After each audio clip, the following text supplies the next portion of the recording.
What was the most heroic act you've ever witnessed? I'll start. I was about 10 and was swimming in the ocean with my 3 little siblings and my mom, who was holding my little brother because he was still a baby. All of a sudden she screams out, in terrible pain, then yells, "Feet up, swim to shore." Now she grabs my little sister. She is limping, holding my brother and sister when she screams again and falls backwards. All the while holding my baby brother 6 inches above water, my sister over her shoulder to avoid the freaking school of stingray that were passing by, and we had trampled all over. We made it to shore. She had 3 stings total on her right leg, 1 in her foot, and had to be hospitalized for 2 days. None of us got stung at all. Mom in like a boss. TLDR. My mom took 4 stingray stings while holding her kids above water. And this is why we teach Florida school kids the stingray shuffle. I was about 10 when my dad was driving. A friend of his was in the passenger seat, Tom, and I in the back, late at night, and we drive up to damaged van and a flaming car standing in the middle of the motorway. Obviously a crash. Flaming. I mean, this car had flames everywhere. It was fully ablaze. The van driver was sitting on the median, in shock, apathetic. We stopped of course, and a guy runs up asking whether anyone has a phone. These were the old days. Phones were rare. My dad has one, and calls emergency services, describes the scene, gives all the info, etc. This takes a few minutes, and just as dad hangs up, the passenger door opens, and Tom, with blackened face, sits down. We hadn't even noticed he was gone. Apparently when the car stopped, he immediately got out, ran over to the burning car, pulled out 3 unconscious teenagers and laid them on the shoulder, like a boss. Others then set about doing first aid. We all drove off again when the ambulance arrived. Dad obviously did the right thing, calling emergency and staying with his kid, so no disrespect. But Tom was the hero. The teenagers, I guess, never knew who saved their lives. When I was a little kid, I lived on a farm that was bordered by a river. My cousins were visiting, and one of them was sitting on the riverbank. She must have only been 5 or 6 at the time. It had rained recently, so the river was high and swift. She fell into the river and couldn't swim back to shore. Her mom jumped in to save her. She was strong enough to swim back to shore but couldn't get back while holding her daughter. While my family was freaking out, our nice and obedient golden retriever, Charmer, jumped in and safely pulled them both back to shore like a motherfucking boss. He was probably the best dog we had. We were driving by a local park when my dad saw a kid hit another kid twice in the back with an aluminum baseball bat. He parked the car in the middle of a fairly active road, jumped out of the car and ran over there yelling the word stop so loudly, deeply, and aggressively that everyone in the neighborhood is probably still pooping themselves. The kid immediately dropped the bat and started to run, but my dad tackled him. My mom had to run back to our house, only a few blocks, to call the police because cell phones weren't really around then. A kid was something of a neighborhood menace and got sent to juvie. The victim was fine except for some major bruising. My dad said the next shot was aiming for the kid's head, so he probably prevented even worse things from happening. Good job, Dad. And to all the impressive people in this thread, there's nothing more frightening than the booming bass of the alpha dad voice. I'm told I used to drop to my knees and cry when my father just yelled no at the dog. I was about 14ish. I was sleeping over at a friend's house. The house next door started on fire. His parents woke us up to leave the house. When he realized what was happening, he popped up out of bed, jumped out the window, climbed off the roof of the house and ran over to the neighbors. Broke through a window and firemen carried the 2 retired people out of the house. He rescued them and their 2 dogs. Afterward, the fireman asked how he knew they were in there. He said, "I didn't. I just remembered the old man telling me one day that they had one of those chairs to go up the steps installed. I just knew inside me that they couldn't get down the steps. It was pretty crazy. It made the papers and he got one of those police citation award things or whatever they are called." I read this as he pooped up out of bed as if there was some sort of diarrhea explosion that launched him. This is my dad's story, because nothing exciting had ever happened to me. In 1970 in Bangladesh, there was a lot of turmoil due to the war for independence and my father was a university student. Back then, university students were sought by Pakistani officers, especially so because they tended to cause more problems for the Pakistani army. Because of this very reason, my father kept 2 ID cards on him. One was his university ID and the other was a fake salesman's ID he kept on him. He even grew a mustache and combed his hair to the side to stick with his salesman's facade. On his way home towards his home village, my dad had gotten stopped by a Pakistani officer who immediately asked for his ID. My dad, reacting with little time, pulled out the student ID by accident instead of the salesman's ID. The officer immediately pulled him to the side. The officer asked my dad if he was a freedom fighter, to which my dad replied he wasn't. The officer then showed an ID of one of my dad's friends and the officer said he had killed him earlier that day. My dad at that point was distraught, and that's when my grandfather showed up. He was already into his 70s and was a frail man. After my grandfather tried reasoning with the officer hit him in the stomach with the butt of his rifle. The officer then put my father up against a wall and commanded 3 of his soldiers to execute my dad. Right afterward, Ali, my dad's driver, it's a commonplace practice for the middle class to have drivers, ran up to the officer and told him, "These are good people you're killing. You're most certainly going to heck for killing him." The officer then considered this for a moment and decided to let my father go. So Ali, the driver, saved my father's life. The Pakistani officer killed about 200 people indirectly or directly in that village. Eventually he was killed and his body was cut up into pieces and paraded around the village. Sort of strange to think about it this way, but Ali saved your life. It was a small thing. I am a cashier checker at a grocery store and my state has a program for new mothers who are in poverty. They provide them with the baby formula and nutritious food the baby needs to be healthy. Now, baby formula can run very expensive and a new mother, with twins, had come up to my line to cash in a check for several cans of formula. But when she took out the check she noticed that it had expired 2 days ago and broke down crying, trying to figure out how she was going to feed her children. At that moment the older gentleman in line behind her tapped her on the shoulder and offered to buy them for her. The total was well over $100. I know that $100 is not very much in the grand scheme of things, but the moment did give quite a boost to my faith in humanity. Maybe $100 isn't a big deal to that guy, but I bet those babies appreciated the full bellies. I vote heroic. My family of 5, my uncle and his girlfriend, and my grandparents, 3 total, went one morning about 10 years ago to a diner near our home.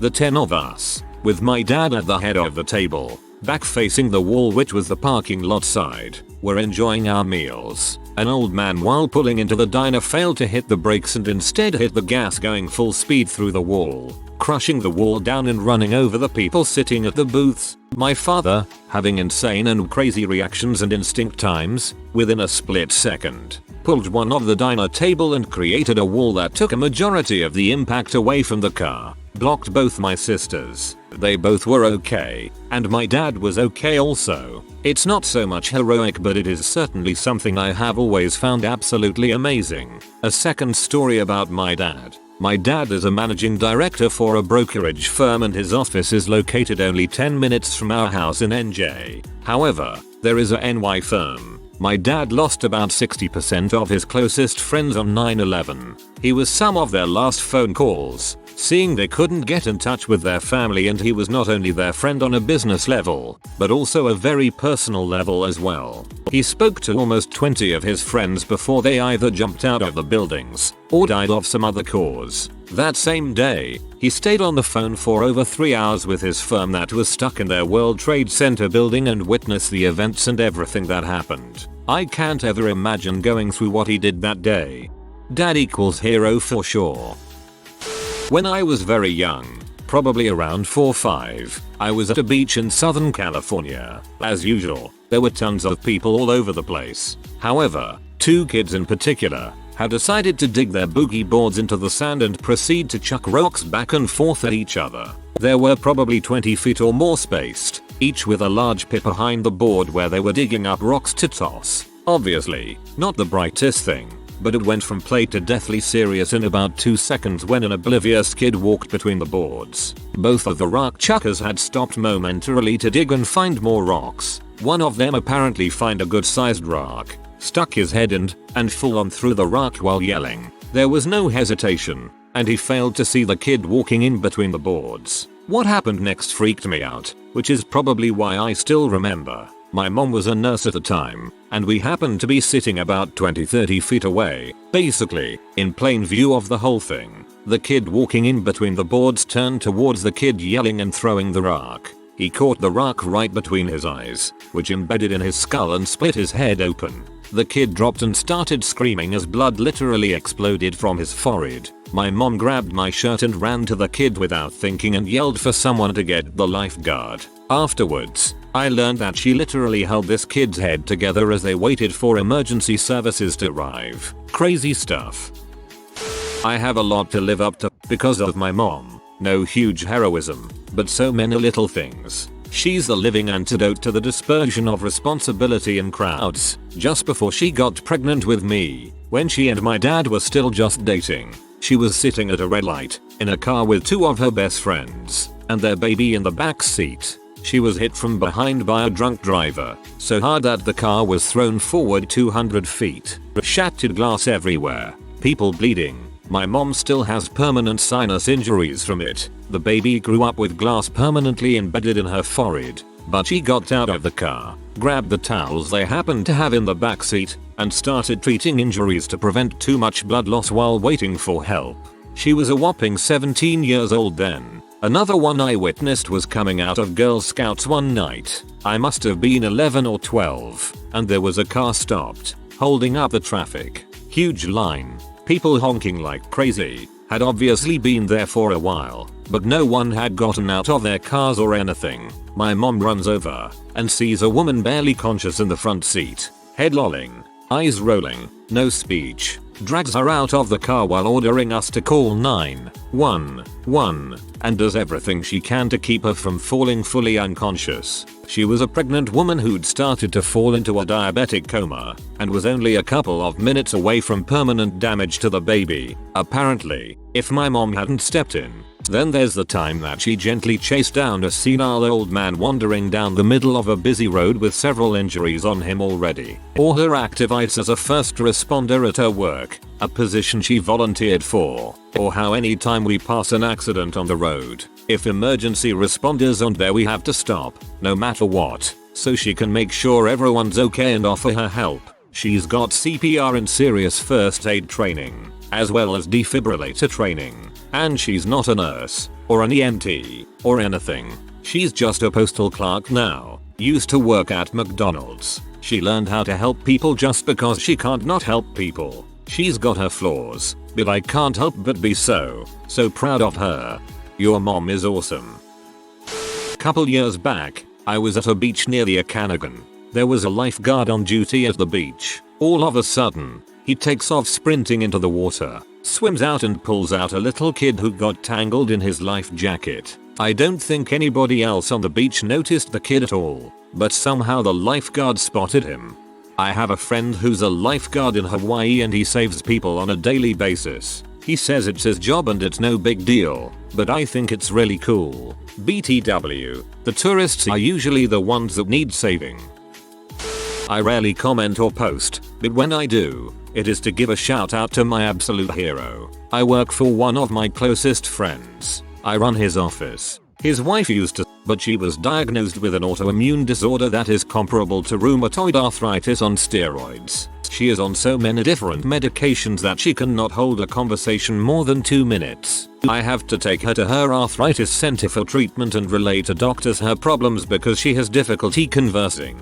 And I would not change the hecticness of being so involved with their family for the world because I know she would do the same. Anyways, she was out at the lake in our town getting some sun. She loves the outdoors even though she has difficulty walking. She was at her campsite when she heard screaming. Much like the ARP story, a woman was hit head on by a boat that was following closely and blood was flowing. Without a minute of hesitation, my boss's wife ran inside of her camper, grabbed all of the sheets, went running back to the woman on shore, fell along the way and snapped her right ankle and left wrist, but got up and kept running. She pushed everyone aside, wrapped the lady's head up and applied pressure and held it there for 20 minutes for the EMTs to show up. Our town just recently terminated the ambulance and EMT service and hired a private company, therefore it took forever. Unfortunately, the woman died, and my boss's wife had to explain to the woman's husband, while covered in her blood, that it was indeed his wife. This woman needs help getting up her stairs on a daily basis,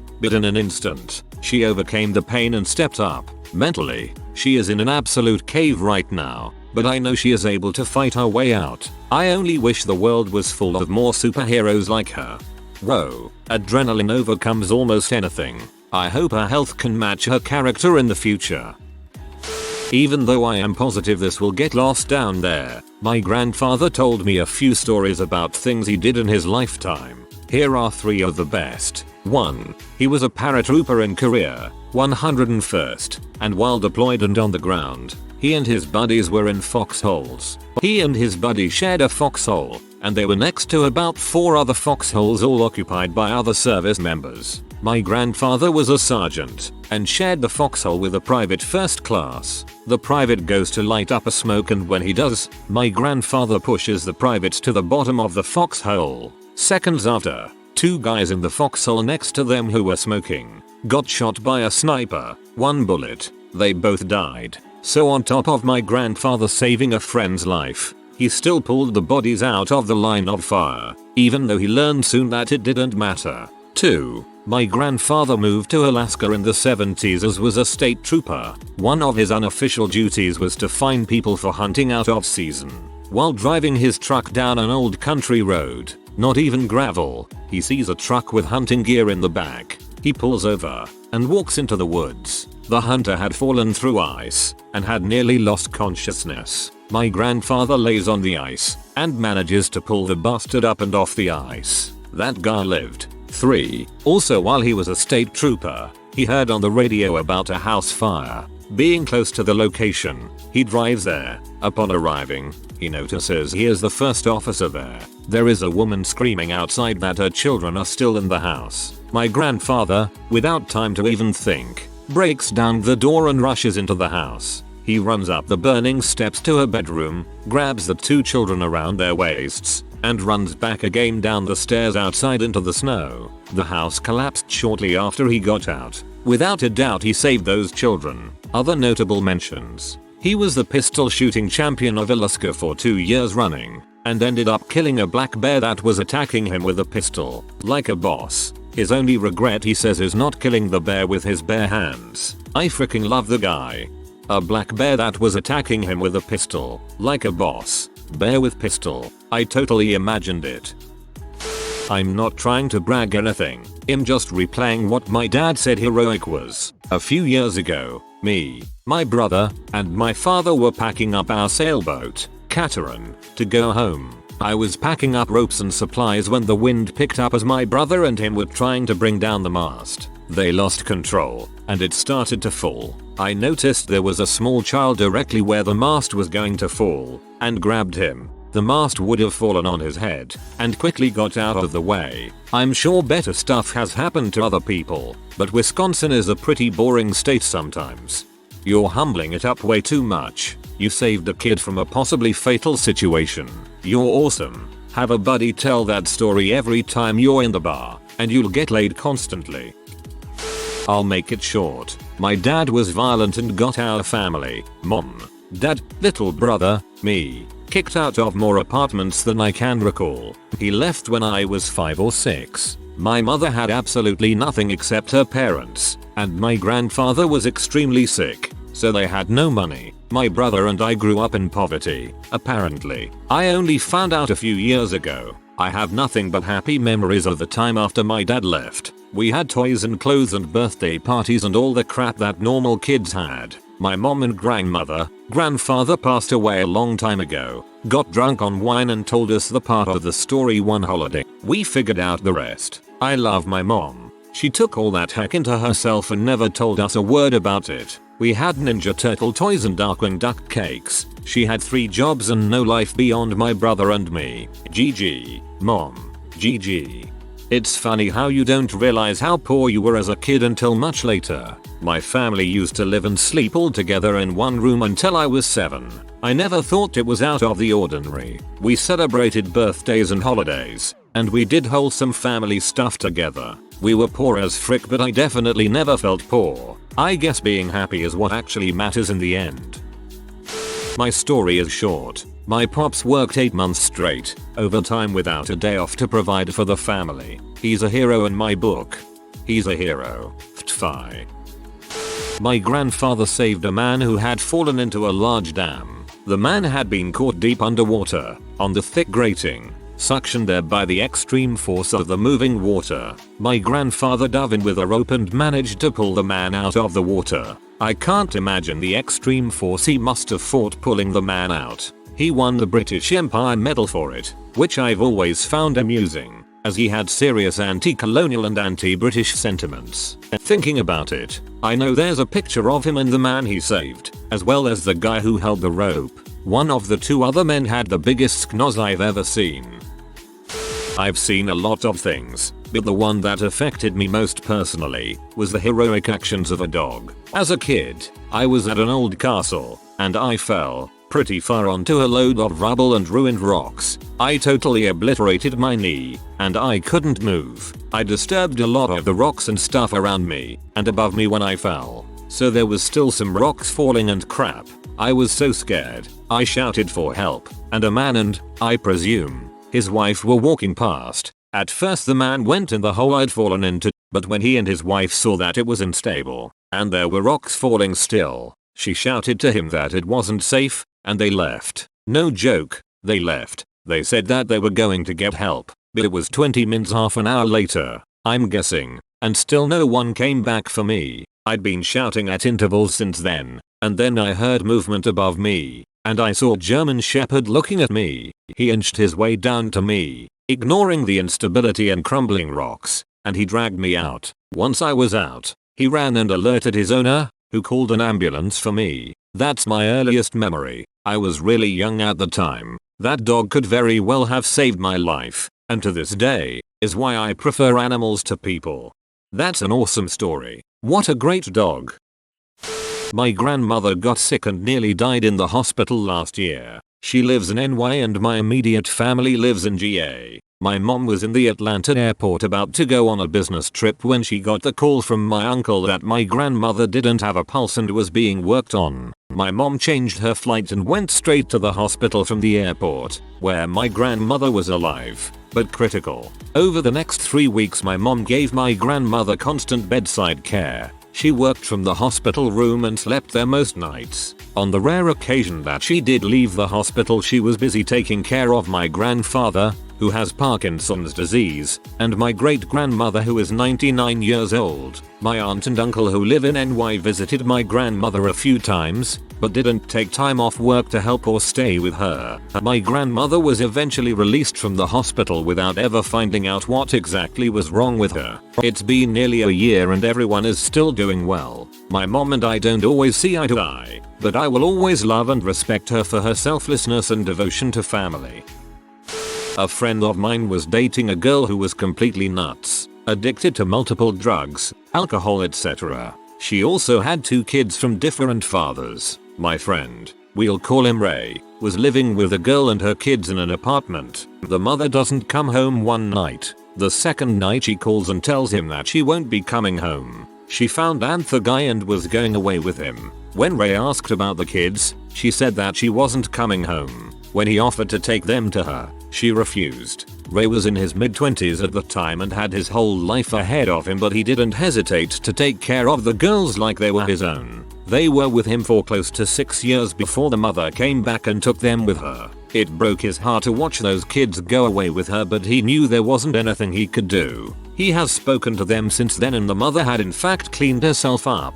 She has yet to utter a single thank you or show an ounce of gratitude towards him. I firmly believe in karma and this guy gives me hope for mankind. He is twice the man that I could ever hope to be and someone that I consider a role model. TLDR. Friend gave up the prime of his life to take care of 2 kids when their mother abandoned them for drugs and another man. Your friend amazes me to no end. Much respect. When I was 14, my family and a few friends were leaving an art museum and crossing the road legally when a BMW came flying out of a parking lot heading straight for us. I didn't have time to think about it, but I ran forward and grabbed our family friend's son, Timmy, by the collar and tossed him over my shoulder in a Superhuman featuring Goth strength where he landed back on the sidewalk. Then I took the car head on and I rolled over the hood. I woke up an hour later with everyone congratulating me. I don't mean to toot my own whistle. I have just always wanted to post that story on Reddit and this was a good excuse. This might get buried in the comments, but whatever. It's a great story. My grandfather's family is Jewish, and they are from Austria.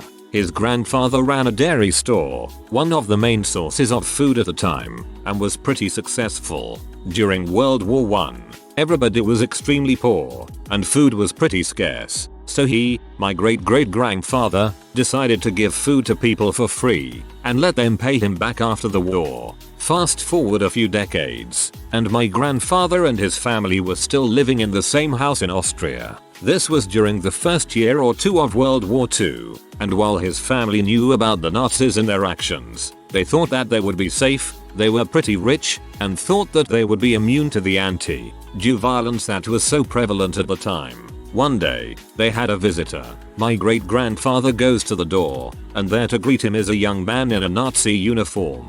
The young man tells him that he and his family need to leave right away, and that within the day Nazi officials were going to go down that street, arrest all of the Jews, and take them to a concentration camp. My great-grandfather was surprised to hear this, especially from a Nazi, so he asked the young man why he had told them. It turns out, the young man's father was essentially saved by my great-great-grandfather giving him food and letting him pay the store back after World War I. My grandfather's family packed up as much as they could within the hour, and immediately took a train out of Austria. To think that that man risked his life and went against everything that Nazis stood for to save my grandfather and his family is pretty heroic in my book. Wow, that is a great story.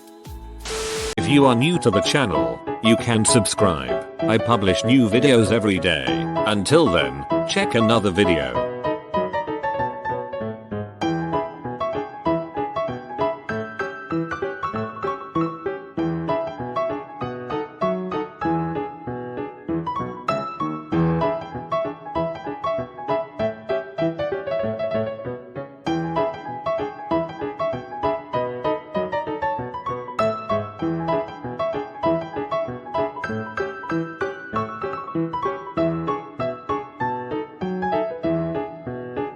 Bye for now.